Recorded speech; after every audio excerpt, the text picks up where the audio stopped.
lovely people, and welcome back to this week's new video. Again, it is a new reading vlog. Today's actually Tuesday, which I never really start a vlog, but you know, alas, here we are. I did need to do a face mask though. It was the calming and clarifying one, I think, from Peach and Lily, because I got tan at the beach and my face was still kind of red in the morning. I do have 3 books, maybe 4, that I do want to include into this week's new vlog. One of them is an audiobook. So the star of today's reading vlog is The Super Secret Book by Tian. The author kindly sent me the book for review, and so I'm really excited to get to it. That concept is really new to me still, so I'm very excited that someone found me, reached out to me, and asked me to do a video and to review their book. I'm really interested. It's like got really cool art on the cover, and I believe it's independently published. So it says, Violet Vivian is your not-so-typical 17-year-old girl, better known as the sharpshooting superhero Kulara. She has dedicated her life to defending Diamond City alongside the city's teenage crime-fighting team, the Super Secret. These 6 young superheroes have always made taking down bad guys look like a breeze with their high-tech gadgets and unparalleled combat skills. But when a powerful, mysterious diamond falls into the hands of a vengeful supervillain, the Super Secret is forced into the biggest fight of their lives and must reconsider what it means to be a superhero before it's too late.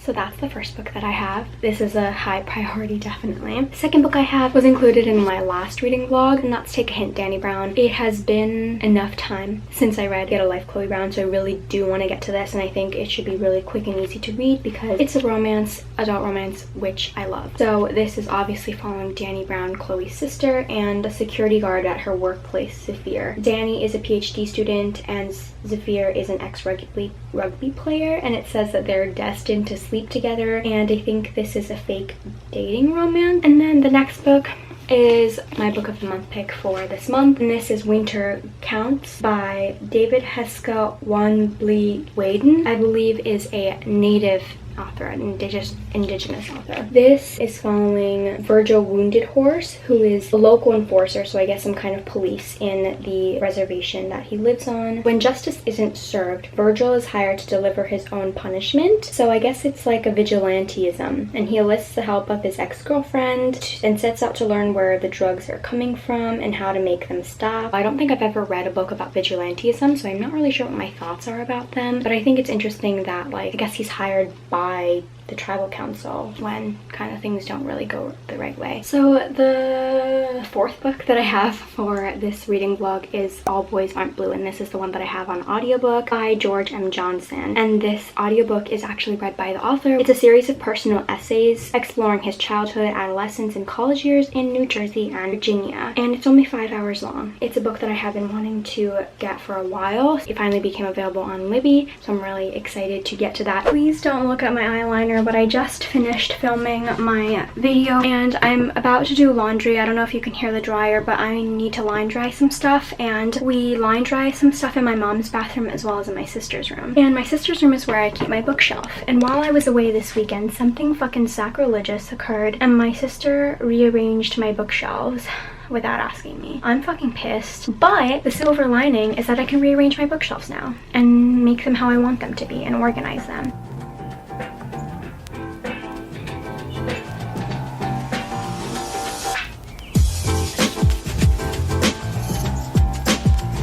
So I do have some books in my room that I'm planning on reading for this month, and I'm worried because they absolutely won't fit on my shelf. I wish that I could have more bookshelves and make it look a little better. My bookshelves are organized by alphabet, author's last name, and then I have separated books that I have not yet read, so they're easier to find because they are double stacked. So at the top we have like board games, Japanese books in the back, and then it starts actually on this side for A, and then it goes through B's, and then the stuffed animals are back down. I don't know why she moved it to the top when she didn't even move hers. You can see everything's double stacked back here, and then it ends in the back here. Books that I have not yet read are here.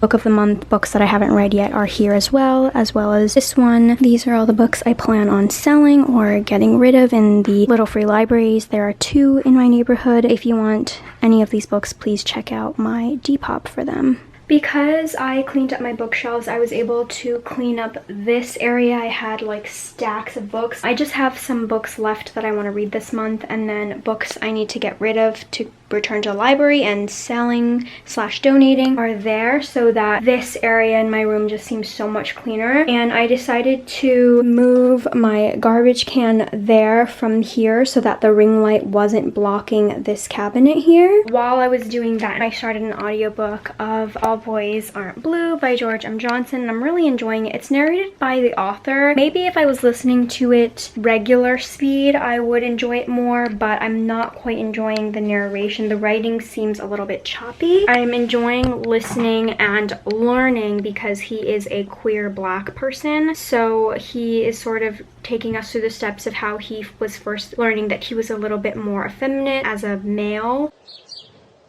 The thing is, my face is starting to peel, so that's great. My forehead might be protected because I did wear sunscreen, but I was also wearing a hat a lot of the time. Second thing, there was an earthquake last night on the coast of New Jersey, and they said it happened around 2 a.m., but I'm pretty sure I felt it around like 1:30. I was in that lull of like just about to like really fall into that deep sleep when everything started to shake. I was like, upstairs neighbors better fucking stop. I didn't know what to think because I was like, no, New York doesn't really get earthquakes, but yeah, that happened. And then third, I did finish All Boys Aren't Blue last night by George M. Johnson. I don't rate nonfiction, but I didn't really like the writing style.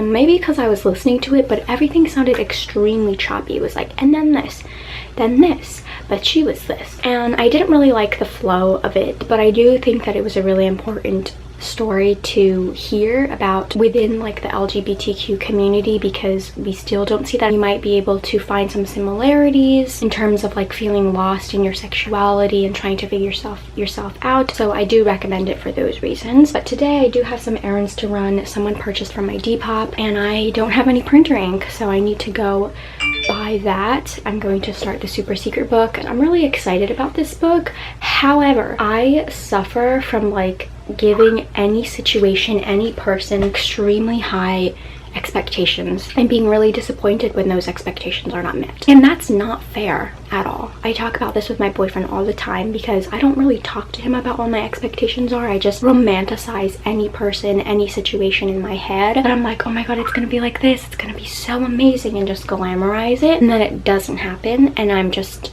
so upset. I don't want to get too excited about this and not give it like a decent review, especially because like the author sent it to me. I want to do it justice, so I'm just gonna take my time with it, and I think it should be a really easy read though. I don't think I've ever read a superhero book. I didn't read like the Marvel comics or the DC comics. I'm doing the 1 hour pickup at Staples, so I'm gonna just start getting ready. I did hour pickup and my ream of paper is not available. I waited for an hour outside, didn't get an email. I also have like less than 10 pages left of super secret book, so I'm gonna finish this, print out my Depop order, get it ready, and then head to the post office. I'm back from the post office, and while eating lunch I did finish the super secret book, and I think I'm giving it 3.5 stars. I read it really quickly and I think it was written really well. I think that the characters were very distinct. I could easily tell who was who. At times it was a little bit cheesy, but I think that's okay because it's a superhero book. It would be really interesting to read as like a comic book, which I feel like a little bit was. Like they would have parts at the bottom that would say like, next time Kulara meets Dr. Galaxy, which made it give it that feel. And I think there's gonna be a sequel, which I actually would be interested in reading because I wanted to get to know the characters a little bit more. There are parts of Kulara or Violet that I can relate to, but I definitely would like to hear more about her. I didn't feel that connected to the characters just yet, but I would be interested if there were more books about it. So 3.5 stars. Thank you so much to the author for sending me a book.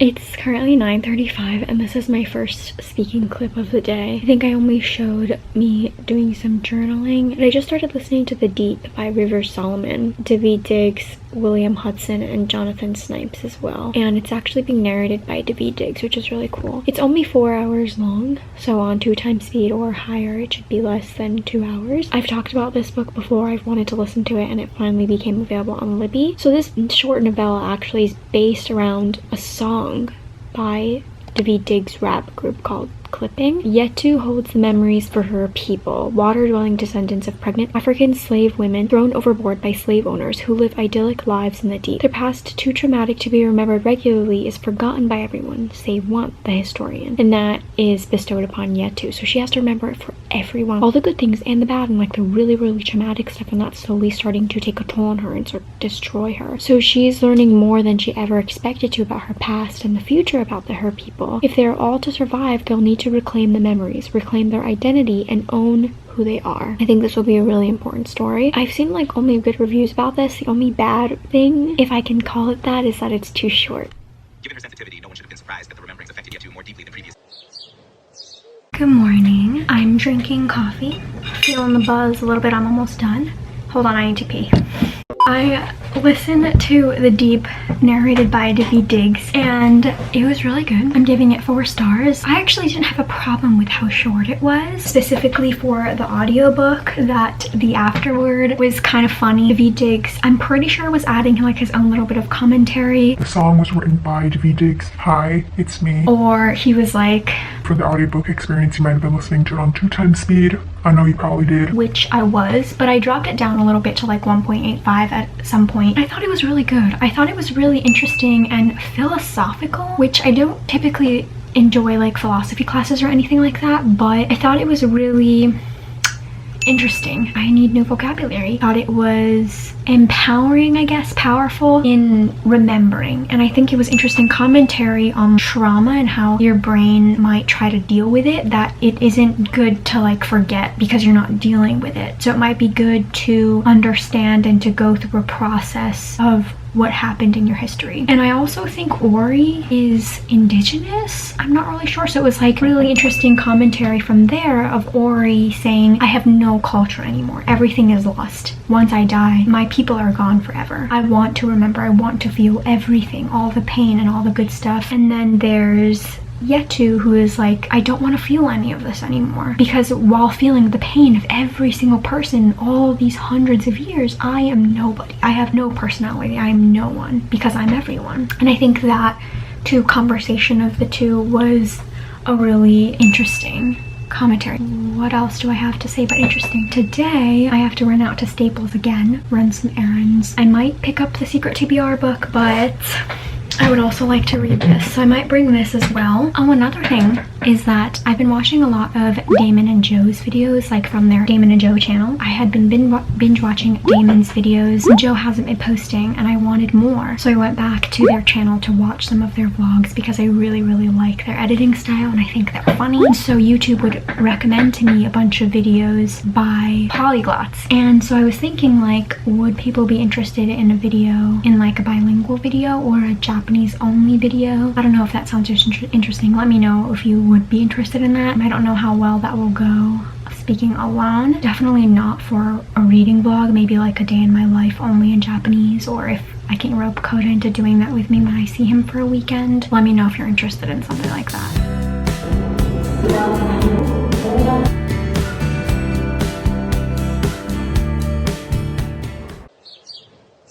Didn't read anything yesterday for this vlog because I got too caught up in doing my reading on the train for my Secret TBR. I woke up today kind of late. My mom and I had lunch. We were talking, realized it was getting late. Someone had purchased a Depop item for me and I wanted to ship it out today or get it to the post office, and I made it like 4 minutes before they closed, so I didn't even have time to like grab my camera or anything. I came back, was doing some work, and then my mom comes in. She's like, the US Open's happening in about less than an hour. Please make popcorn. So I made popcorn. Turns out our TV plan, because nobody watches TV, doesn't have ESPN. Worked to switch that. And then I got wrapped up in watching the US Open with my sister, with my mom. First of all, Osaka Naomi won. Naomi-chan, omedetou. And then another person purchased another thing from my Depop. Really, you should check it out. I have clothes, shoes, books, now a bag on there. And I'm really glad that I'm getting rid of some stuff. So I do need to read today. I haven't read it all. I definitely do need to read this. I really only just started this book. I'm on page 8-9, and I just needed to mention this because there is a gross man who stops Dani and her friend to hit on them, staring at Dani's breasts before 9 a.m. The guy is annoying and going, but when I see a woman wearing red lipstick before 9 a.m,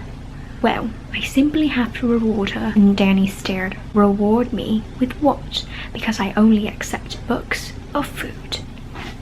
I ain't never heard a truer statement, yo.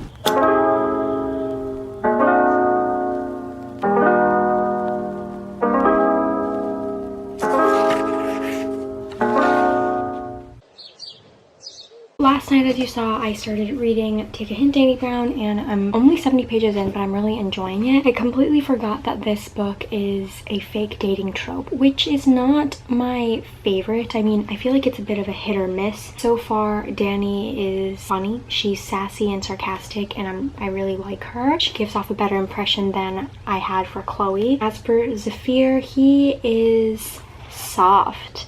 He comes off as this like tough, big buff rugby guy, but he actually listens to like romance books, like adult, pretty erotic romance books on audio, and so far he seems really sweet, and they obviously have an attraction towards each other. The plan is to finish this for today because it's Sunday, but today, since I thought it was going to be cloudy but it's actually really nice right now, I might do my photos for the super secret book for my Instagram today rather than wait. I don't really do bookstagram photos, so I was looking on Instagram obviously for some inspiration. I took like screenshots of Lala's photos, so I have like a white blank piece of paper, a purple blanket, which wasn't the one that I was thinking of, but I forgot that I had this and it's more vibrant. And now I need to make a cup of coffee. I have to drink coffee today. Damn, it's like 11. Fuck. Coffee has been made. I wasn't really liking how plain it looked for my setup, so there's another bookstagrammer that I follow named Sumaya Books, who I really like. She has a really like warm, maybe I guess like sort of dark academia sort of vibe, and I really enjoy her photos, so I screenshotted a photo of hers that I liked to create that setup that I have going on here. I like how Lala's looks, but for me, I just wasn't getting that in my photo, so I took a couple, sent them to my boyfriend, have him help me pick which ones I should do. I'm finally here to wrap up because I'm editing my vlog right now. I read a total of 1,008 pages. I didn't finish Take a Hint, Dani Brown during this reading vlog, but I finished it last night, so I do have a star rating for that book. The first book I read, or rather listened to, was All Boys Aren't Blue by George M. Johnson, and I did not give that a star rating because it's a nonfiction book. And then I read The Super Secret Book by Tian, and I gave this book 3.5 stars. I'm actually really excited for the next book if there's going to be one. I think I would be interested if they included like fan art or some pages, like especially the ones that are all just dialogue. Like after each chapter ends, there's a bit that's just dialogue, and I think that would be interesting if it was artwork, but I guess then it would just be a comic. But I really just love this cover so much. I wish that I could see more of this artwork. The next book that I read was, or listened to again, was The Deep by River Solomon, and I gave this 4 stars. And the last book was Take a Hint, Dani Brown, which I did not finish. I only read, I think, 70 or 120 pages for this vlog, but I ended up giving it 5 stars. I actually really like this, but in a different way than I enjoyed Chloe's story. I think I relate to Dani a bit more in terms of her personality and liked her more. But I found Dani to be hilarious, and of course the banter between Zephyr and Dani was so well done and so natural, and I really enjoyed their relationship developing over time. Zephyr sounds hot as fuck, so we love that. I started off the week great, and then it declined. I was looking at my reading log. I read like 300 plus pages for the first 2 days, and then I ended off with only 49 pages the last day. I'm kind of like now finding my footing after being so indifferent last month and not having a great reading month. I'm taking it slow, not trying to read as many books as possible. So yes, here we are. If you enjoyed, please give it a big thumbs up. Let me know what you read during the month, your thoughts on Take a Hint, Dani Brown, and I will see you guys in my next video. Thank you so much for watching. Bye!